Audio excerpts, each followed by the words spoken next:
In this video, I'm going to talk about pulling in other file formats such as AutoCAD and Revit to build your library in Vectorworks. In this example, I'm actually going to use DWGs and Revit files that were downloaded from a manufacturer's website. When importing new file formats into Vectorworks for the first time, you should always use a blank file. You can think of it as quarantining objects before releasing them into your projects.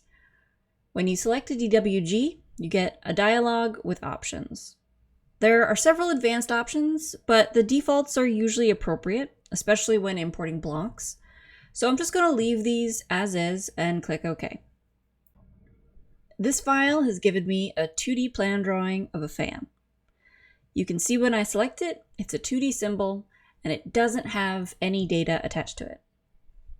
If I open up the Resource Manager, you see that there are actually several symbols that were imported. I'm going to create a record to attach to these because I didn't get any data pulled in, and it's very easy to add data in Vectorworks. So I'm going to build a quick record that shows the manufacturer, model, and size of this fan. Once I have that record, I can attach it to the symbols that I already have. This notification is because I already have an instance of this particular symbol in the drawing area. I can also attach this record to the other symbols, and if the default values don't match, I can edit those values before I attach it, so they'll become the default values for that symbol. Now I have a symbol that has data attached to it.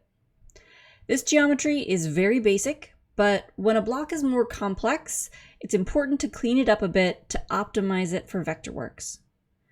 AutoCAD works in lines, but Vectorworks works in shapes.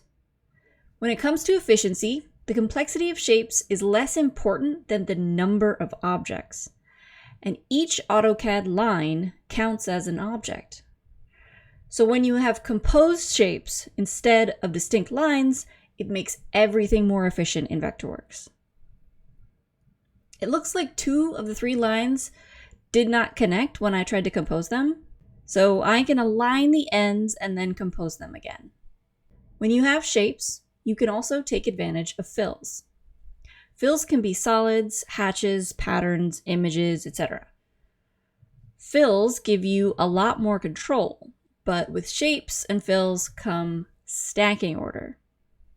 So I can pull this circle that is behind the fan blade and pull it forward. And I can also use that circle to cut out the shape of the fan blade so I don't have to worry about that overlap. And now I have shapes that line up with each other. I have a closed polyline for the fan blade. And if I wanted to, I could continue on and edit the rest of this fan. But for the sake of this video, I'm not going to worry about that. Now I have a 2D symbol with data. I can also add 3D geometry to make it a hybrid symbol. I could either model something myself or import an existing model. Since the manufacturer also had a Revit model, I can import that. When you import an RFA file, you get symbols just like when you import blocks from AutoCAD.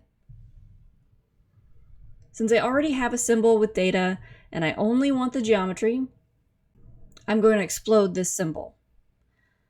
Now that I have multiple Revit entities, I can delete the ones I don't want and keep the 3D I do.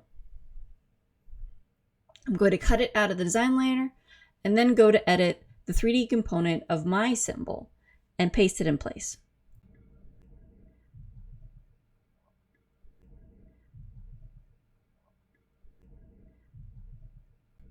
And now I have a hybrid symbol that has distinct 2D and 3D representations. If I wanted, I could create more 2D representations within this symbol, like elevations and cuts, but I can also rely on the 3D model in my elevation section drawing, so I don't necessarily need those 2D representations. When you import from other file formats, it's always helpful to clean up the file afterwards, because there may be extraneous, corrupted, or overly complex objects that aren't optimized for Vectorworks. I already edited the 2D a little bit, and this was a relatively simple symbol. But if it were more complicated, there may be something that would need to be addressed. This command, check file health is really great for finding those kinds of things. I can run the file health checker, and it looks like some of the Revit objects I pulled in are corrupted. Because I downloaded this file from the internet, I don't know who created the file or when, and I don't know the quality of the modeling.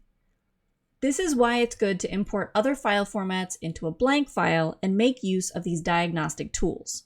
Fortunately, I can resolve this issue by having Vectorworks delete the objects. When I run that command again, all is good. Now that I don't have any objects that are hazardous to my file health, the one thing left to do is purge all the extra objects that I don't need anymore. When using the purge command, always check preview items that will be purged to make sure you don't delete anything you don't want to. Since I do want to keep those other two symbols that were pulled in with the DWG, I can uncheck those from the list and delete the rest.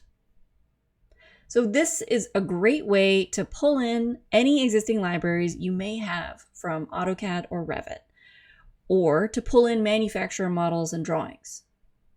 You can import multiple blocks and families into a single file, and then add that file to your library, or import your new symbols into an existing library file.